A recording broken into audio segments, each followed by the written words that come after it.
And George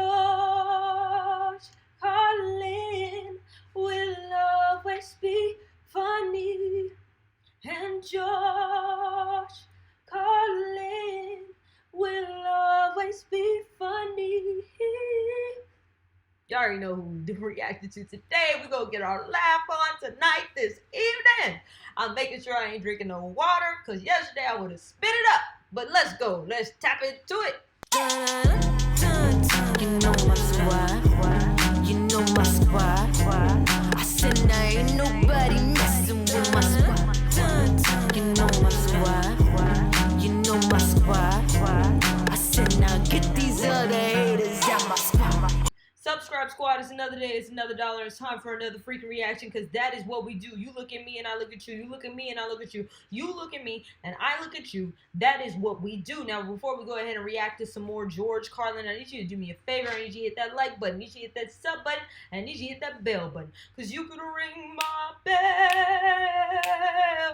ring my bell, ring it. That way you know literally every single time that I drop a new video. Not only that, but we have a goal. We are trying to get to 20K subs by the end of the year, and know for a fact that we can do it. I know for a fact that we can do it, because one, we had our 10K sub goal, and two, we make no excuses, none whatsoever, when it comes to chasing our dreams, chasing our goals. We notice the background here is not my apartment.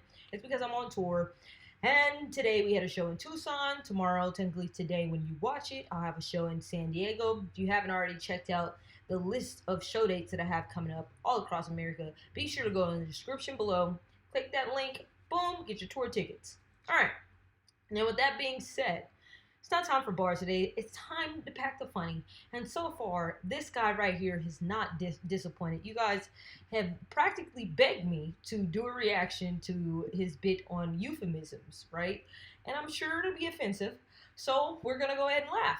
Pretty much. Let's go. For some reason, it just keeps getting worse. I'll give you an example of that. There's a condition in combat. Most people know about it. It's when a fighting person's nervous system has been stressed to its absolute peak and maximum, can't take any more input. The nervous system has either snapped or is about to snap. In the First World War, that condition was called shell shock. Simple, honest, direct language, 2 syllables, shell shock. Almost sounds like the guns themselves. That was 70 years ago. Then a whole generation went by, and the Second World War came along, and the very same combat condition was called battle fatigue. 4 syllables now. Takes a little longer to say. Doesn't seem to hurt as much. Fatigue is a nicer word than shock. Shell shock. Battle fatigue. Then we had the war in Korea in 1950. Madison Avenue was riding high by that time, and the very same combat condition was called operational exhaustion. Hey, we're up to 8 syllables now. And the humanity has been squeezed completely out of the phrase. It's totally sterile now. Operational exhaustion. Sounds like something that might happen to your car.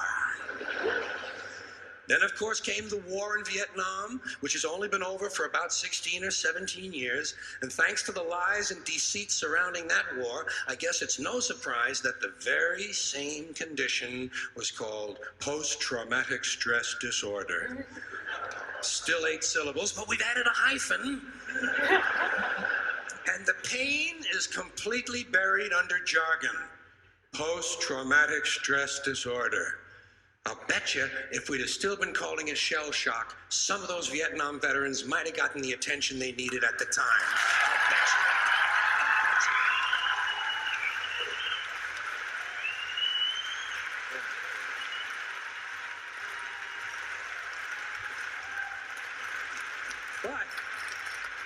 But it didn't happen. And one of the reasons is because we were using that soft language, that language that takes the life out of life. And it is a function of time. It does keep getting worse. Give you another example. Sometime during my life, toilet paper became bathroom tissue. I wasn't notified of this. No one asked me if I agreed with it. It just happened. Toilet paper became bathroom tissue. Sneakers became running shoes. False teeth became dental appliances. Medicine became medication. Information became directory assistance. The dump became the landfill. Car crashes became automobile accidents. Partly cloudy became partly sunny. Motels became motor lodges. House trailers became mobile homes. Used cars became previously owned transportation. Room service became guest room dining. And constipation became occasional irregularity. When I was a little kid, if I got sick, they wanted me to go to the hospital and see the doctor. Now they want me to go to a health maintenance organization or a wellness center to consult a healthcare delivery professional. Poor people used to live in slums. Now the economically disadvantaged occupy substandard housing in the inner cities. And they're broke. They're broke. They don't have a negative cash flow position. They're fucking broke. Because a lot of them were fired. You know, fired. Management wanted to curtail redundancies in the human resources area. So many people are no longer viable members of the workforce. Smug, greedy, well-fed white people have invented a language to conceal their sins. It's as simple as that. The CIA doesn't kill anybody anymore. They neutralize people. Or they depopulate the area. The government doesn't lie. It engages in disinformation. The Pentagon actually measures nuclear radiation in something they call sunshine units. Israeli murderers are called commandos. Arab commandos are called terrorists. Contra killers are called freedom fighters. Well, if crime fighters fight crime and firefighters fight fire, what do freedom fighters fight? They never mention that part of it to us, do they? Never mention that part of it.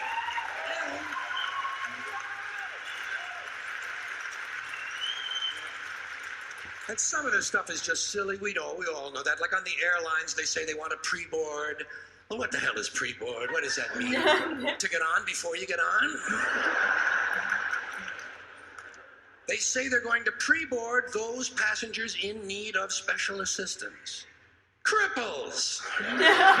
Simple, honest, direct language. There's no shame attached to the word cripple that I can find in any dictionary. No shame attached to it. In fact, it's a word used in Bible translations. Jesus healed the cripples. Doesn't take 7 words to describe that condition. But we don't have any cripples in this country anymore.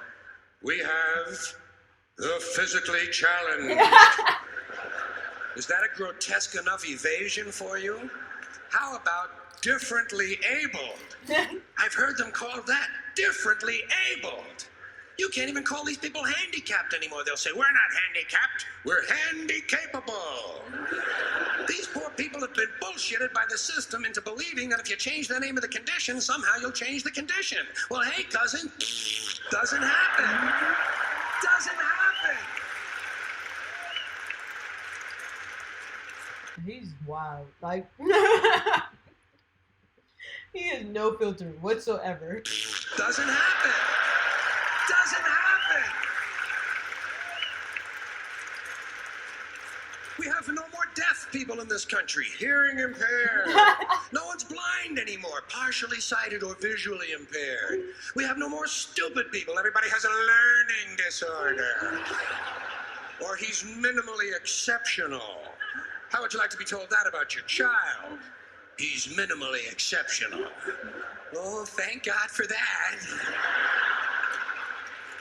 Psychologists actually have started calling ugly people those with severe appearance deficits. It's getting so bad that any day now I expect to hear a rape victim referred to as an unwilling sperm recipient. Oh my goodness.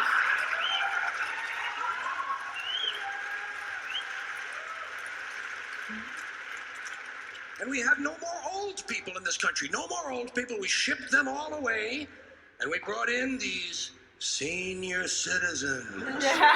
Isn't that a typically American 20th century phrase? Bloodless, lifeless. No pulse in one of them. A senior citizen. But I've accepted that one. I've come to terms with it. I know it's here to stay. We'll never get rid of it. That's what they're going to be called, so I'll relax on that. But the one I do resist, the one I keep resisting, is when they look at an old guy and they'll say, look at him, Dan. He's 90 years young. Imagine the fear of aging that reveals. To not even be able to use the word old to describe someone, to have to use an antonym. And fear of aging is natural, it's universal, isn't it? We all have that. No one wants to get old, no one wants to die, but we do. So we bullshit ourselves.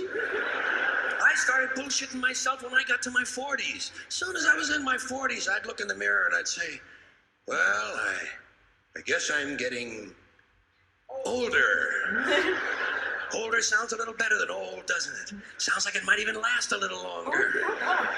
Bullshit, I'm getting old. And it's okay, because thanks to our fear of death in this country, I won't have to die. I'll pass away.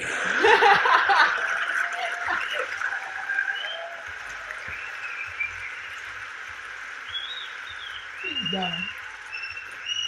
Or I'll expire like a magazine subscription. If it happens in the hospital, they'll call it a terminal episode.